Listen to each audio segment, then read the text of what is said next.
Hello बच्चों, आज हम कक्षा 6 की मैथ्स की क्लास में आपको स्थानीय मान निकालना सिखाएंगे।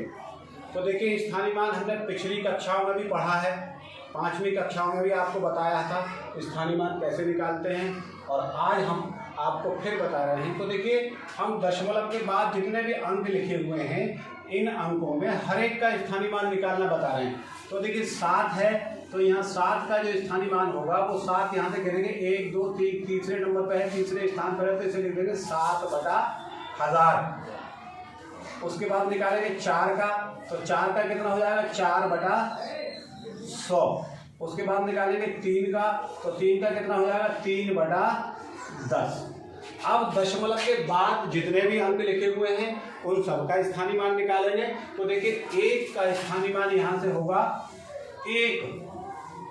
उसके बाद इस 2 का स्थानीय मान निकालेंगे हम, तो 2 जो है दहाई की जगह पर है, तो इसका होगा 20।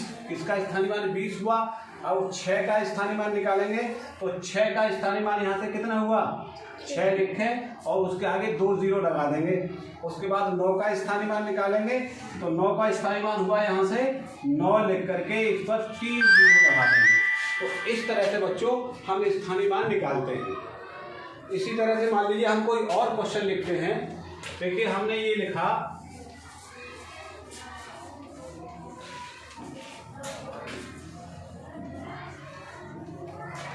इसमें से हम प्रत्येक का स्थानीय मान निकालें।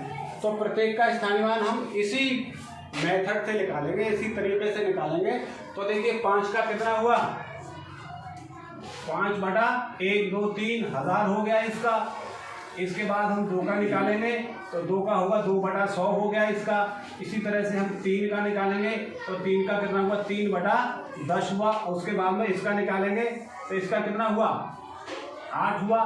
फिर 4 का निकालेंगे, तो 4 का कितना हुआ, 40 हुआ। इसके बाद हम 3 का निकालेंगे, तो 3 का कितना हुआ, यहाँ से 300 हुआ। और उसके बाद निकालेंगे हम 6 का, तो 6 का कितना हुआ, 6000 हुआ।